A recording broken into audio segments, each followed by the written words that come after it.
হত্যার দাবিতে বিভিন্ন সময় বিভিন্ন রাজনৈতিক আজ আমাদের সম্মানের আসনে বসে আছেন। একইভাবে আমি বর্তমান সরকারকে বলে যাই, আপনারা ইতিহাস থেকে শিক্ষা নেন। আপনারা যদি ইতিহাস থেকে শিক্ষা নিতে ব্যর্থ হন, তাহলে খুনি হাসিনার মতো আপনাদেরকে ওই দেশ ছেড়ে চলে যেতে হবে। হাসিনা তো পালানোর সুযোগ পেয়েছে, আপনারা পালানোরও সুযোগ পাবেন না। তাই আমি বাংলাদেশ রিপাবলিক পার্টির পক্ষ থেকে সুস্পষ্টভাবে জানিয়ে দিতে চাই, অবিলম্বে সকল হতাহতের বিচার প্রায় কার্যকর করতে হবে। একই সাথে জুলাই সনদ দ্রুততার ভিত্তিতে প্রণয়ন করতে হবে। আমার ভাইরা কবরের ভিতরে শুয়ে আছে, কিন্তু খুনিরা আজও রাস্তায় তারা সগৌরবে ঘুরে বেড়াচ্ছে। এটা কি আমরা এই বাংলাদেশ থেকে চেয়েছিলাম? এই বাংলাদেশ থেকে আমরা কখনোই এটা চাই নাই। আমরা চেয়েছিলাম দেশটা সংস্কার হবে, আমরা চেয়েছিলাম একটা প্রপার সংস্কার, আমরা চেয়েছিলাম জুলাইতে যে আন্দোলন, যে বিপ্লব ছাত্র জনতা সারা দেশ করেছে, সেটার একটা সনদ, সেটার একটা স্বীকৃতি। বাট এক বছর হয়ে গেছে, কিন্তু এখন পর্যন্ত কোনো বিচার, সংস্কার এবং জুলাইয়ের সনদের মুখ এই ইন্টেরিয়র গভর্নমেন্ট আমাদের দেখাতে পারে নাই।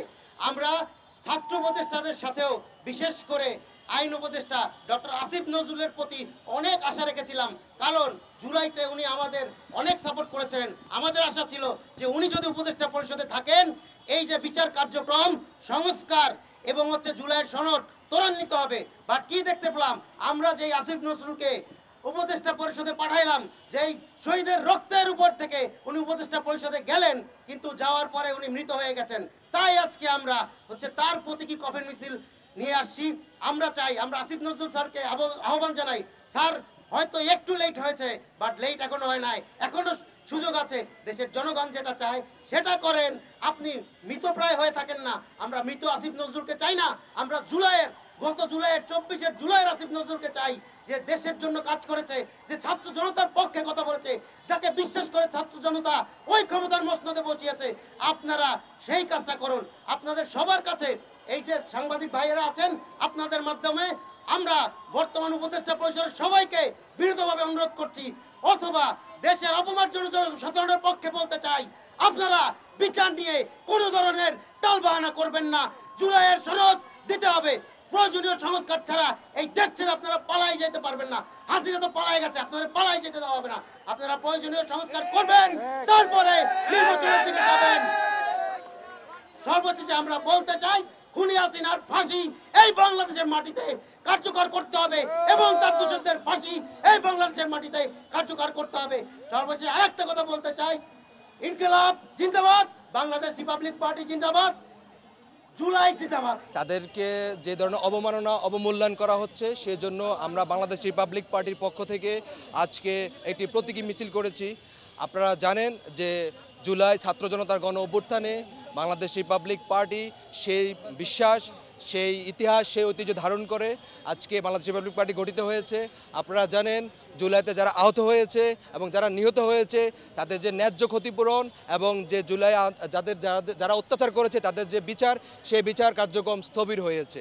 তো আমরা বিশ্বাস করি বর্তমান যারা উপদেষ্টা মণ্ডলীতে আছে, তারা এই জুলাই শহীদদের রক্তের উপর দিয়ে এবং আহতদের রক্তের উপর দিয়ে আজকে চেয়ারে বসেছে।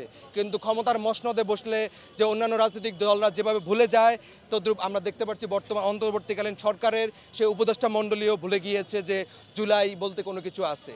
যার কারণে বিশেষ করে আমরা দেখি যে ডক্টর আসিফ নজরুল স্যার, উনি বর্তমানে উপদেষ্টা মণ্ডলীর অন্যতম একজন সদস্য, এবং আপনারা জানেন আরও অনেক উপদেষ্টা আছে যারা জুলাই গণ অভ্যুত্থানের সাথে সরাসরি ফিল্ড থেকে আজকে ক্ষমতার মসনদে বসেছে, কিন্তু দুঃখের বিষয় তারা ভুলে যায়। সেজন্য আজকে ওনাদেরকে স্মরণ করে দিতে চায়, এই জুলাই আন্দোলনে যারা আহত, যারা নিহত, তাদের ন্যায্য ক্ষতিপূরণ এবং তাদের ন্যায্য বিচার যদি এই বাংলার মাটিতে প্রতিষ্ঠিত না হয়, তবে মনে রাখবেন আপনারা কোনোদিনও ছাড় পাবেন না, এবং প্রয়োজনে সেই ক্ষমতার চেয়ারে জনতা যেভাবে বসিয়েছে, সেই চেয়ার থেকে আপনারা এই জনতাই আপনাদেরকে তুলে নিয়ে আসবে। আপনারা জনতাকে ভুলে যান। আপনারা সবসময় মনে করেন জনতার রক্তের উপর দিয়ে, জনতার ত্যাগ তিতিক্ষার উপর দিয়ে আজকে আপনারা ক্ষমতার মসনদে যান, কিন্তু আপনাদেরকে আমরা স্মরণ করে দিতে চাই যে এই জনতাই হলো বাংলাদেশের গণতন্ত্রের মূল শক্তি। এই জনতা যাকে প্রয়োজন মনে করবে, যাকে ভালো মনে করবে, তাকে ক্ষমতার মসনদে বসাতে পারে এবং ক্ষমতার মসনদ থেকে উঠাতে পারে।